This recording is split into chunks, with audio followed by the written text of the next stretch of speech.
बिस्मिल्लाहिर्रहमानिर्रहीम, अस्सलाम वालेकुम। आज का वीडियो है कॉन्फिडेंस बिल्डिंग के बारे में।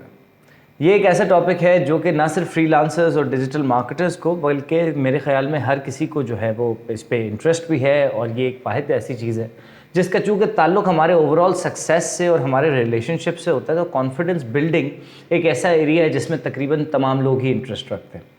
तो सोचा कि इस बारे में वीडियो क्यों ना बनाई जाए।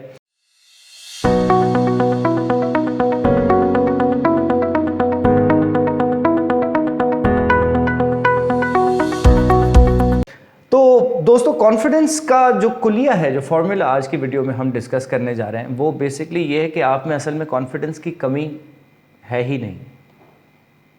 इससे मुराद क्या है कि कॉन्फिडेंस, अगर आप समझते हैं कि मुझ में कॉन्फिडेंस की कमी है, तो असल में वो कॉन्फिडेंस की नहीं, वो कॉम्पिटेंस की कमी है। मैं कहीं स्क्रीन पे भी डिस्प्ले कर रहा हूँ कि कॉम्पिटेंस क्या होती है। अब आप देखें, ये मैं एग्जांपल अक्सर अपनी ट्रेनिंग्स में भी दिया करता था कि स्कूल में जब कोई बच्चा होता है किसी 5वीं 6ठी क्लास का, और उस्ताद उससे कोई सवाल करता है कि पूरी क्लासरूम बैठी है, और उस्ताद जब सवाल करता है तो कौन सा ऐसा बच्चा होता है जो सबसे ज़्यादा उचक उचक के अपना हाथ ऊंचा कर रहा होता है और तकरीबन अपनी सीट में नहीं समा रहा होता है कि मैं बताऊंगा मैं बताऊंगा मैं बताऊंगा।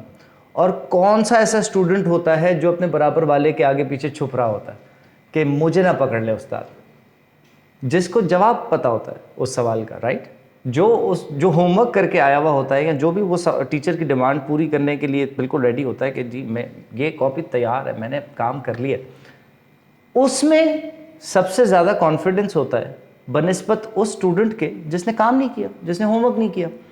तो ये छुपना, और देखें ये भी इस वीडियो के साथ इस बात को ज़हननशी कर लें कि कॉन्फिडेंस जो है ना, ये बड़ा सिचुएशनल एक चीज़ है कि एक बहुत कॉन्फिडेंट डॉक्टर, जो कि शायद गालिबन कोई सर्जन है, वो अपने सर्जरी रूम में जितना कॉन्फिडेंट है, अब अगर उसको कोई काम दे दिया जाए कि आप जाएं और किचन में खाना पका के लाएं, और उसे खाना बनाना नहीं आता, तो उसका कॉन्फिडेंस कहाँ जाएगा? जो वो 25 लोगों की टीम को हैंडल कर रहे हैं और इतनी इंट्रिकेट सर्जरीज कर रहे हैं।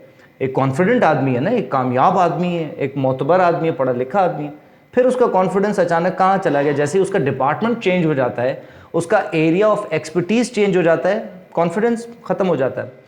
तो बहुत सारे लोगों को, चाहे वो पब्लिक स्पीकिंग की बात करें, चाहे वो कुछ लोगों के सामने अपनी बात करनी है, चाहे क्लाइंट से कम्युनिकेट करना है ओवर द फ़ोन, या फिर आजकल हमारे यहाँ तो जूम और गूगल मीटिंग बहुत ज़्यादा स्पीड हो गई है ना, तो अब ऐसी में अपनी कम्युनिकेशन स्किल्स में आप कॉन्फिडेंस कहाँ से लाएंगे? ये कॉन्फिडेंस आएगा कॉम्पिटेंस से। So the formula here is confidence comes from competence. मिसाल के तौर पर, क्या उस सेल्समैन का कॉन्फिडेंस ज़्यादा होगा जो कि अपना प्रोडक्ट या सर्विस पिछले 10 साल से बेच रहा है, बनिस्बत उसके कि किसी ऐसे सेल्समैन को प्रोडक्ट दे के मार्केट प्लेस में भेज दिया जाए जिसको प्रोडक्ट के बारे में ही कुछ नहीं पता? उसका कॉन्फिडेंस कस्टमर से डील करते वक्त कैसा होगा बनिस्बत एक सीनियर सेल्समैन के? तो देखिए, सिचुएशनल और स्किल कॉम्पिटेंस की बुनियाद पे कॉन्फिडेंस लेवल चेंज हो रहा है। जिस तरह सर्जन की एग्जांपल दी हमने, जिस तरह सेल्स की example the, for example teaching की एग्जांपल ले लें। अगर आपको कहा जाए कि आप एक सब्जेक्ट को जाके एक क्लासरूम को पढ़ाएं, और अगर वो सब्जेक्ट आप उसमें एक्सपर्टीज़ रखते होंगे, आप बिस्मिल्लाह करेंगे, सोचेंगे भी नहीं, और आप धड़ल्ले से उठेंगे और बोलेंगे हाँ जी, कौन सा चैप्टर पढ़ाना है, कहाँ से, कौन से सेमेस्टर से स्टार्ट कराना है। मगर अगर आपने फ़र्ज़ करें कि कोई डिग्री हासिल कर ली है, और वो डिग्री ही हासिल की है, तालीम हासिल नहीं की, और वो डिग्री की बुनियाद पे आपको अचानक किसी दिन रैंडमली बोला जाए कि इसका यार फाइनेंस अकाउंटिंग पे लेक्चर दे दो, या किसी इस तरह की कोई टेक्निकल सब्जेक्ट पे लेक्चर दे दो, कल तुमने तो डिग्री की हुई है ना, मास्टर्स किया हुआ है ना तुमने फला चीज़ में, तो जाओ यार ये समझाना ज़रा ये वाला टॉपिक। तो जिसको वो टॉपिक आता होगा, जिसका एरिया ऑफ एक्सपर्टीज़ होगा, उसका कॉन्फिडेंस लेवल कैसा होगा बनिस्बत उसके जिसने डिग्री होती है कि बुनियाद पे डिग्री की है? तो कॉन्फिडेंस डिग्री से तो नहीं आया ना, ये कॉम्पिटेंस से आया। ये कॉन्फिडेंस आ रहा है उस हुनर से, उस पे बैंक करके, उस टैलेंट से जिसकी बुनियाद पे आप कह रहे हैं हाँ ये काम ये तो हमारा रोज़ का काम है जी। तो अब ये कॉन्फिडेंस लेवल जब आप अपने क्लाइंट से बात करते हैं, वो झलकाएं। वो कैसे झलकेगा कि ये तो हमारा रोज़ का काम है जी, I do this every day. Somebody who does this every day will have a completely different point of view completely different angle and completely different confidence when dealing with their clients compared to who's like काम दे दो यार boss.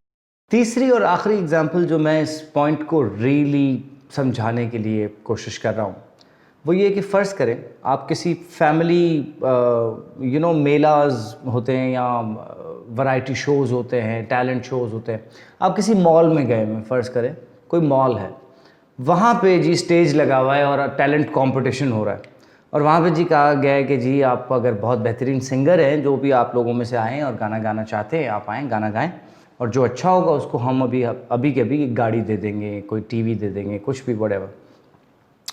किस शख्स का confidence उस वक्त stage पे जाने के लिए सबसे ज़्यादा बेताब, ये अनाउंसमेंट सुन के कौन होगा? जिसको गाना गाना आता होगा, राइट?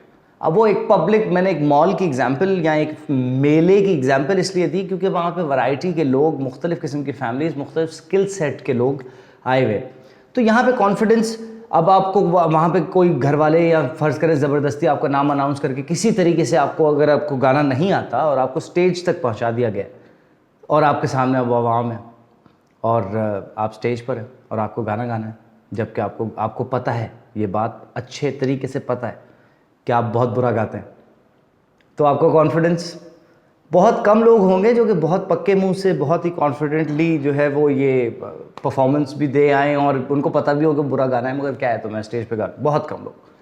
तो लिहाजा ये कॉन्फिडेंस जो है वो एक सिचुएशनल होता है, हर सिचुएशन के हिसाब से चेंज होता जाता है और यहाँ पे तकिया जहाँ करते हैं हम, जहाँ टेक लगानी है वो है आपकी कॉम्पिटेंस, आपका स्किल लेवल क्या है, कितने कॉम्पिटेंट हैं आप। जितनी कॉम्पिटेंस आपकी बढ़ती जाएगी, जिस तरह हमने टीचर की एग्जांपल देखा, सिंगर की एग्जांपल देखा, सेल्स की एग्जांपल में हमने देखा कि जो कॉन्फिडेंस आपको कॉम्पिटेंस से आ रहा है उसको आप फेक भी नहीं कर सकते। बहुत सारे लोग ये सिखा रहे हैं fake it till you make it वाला concept, but I don't think कि that is the right way to go about it.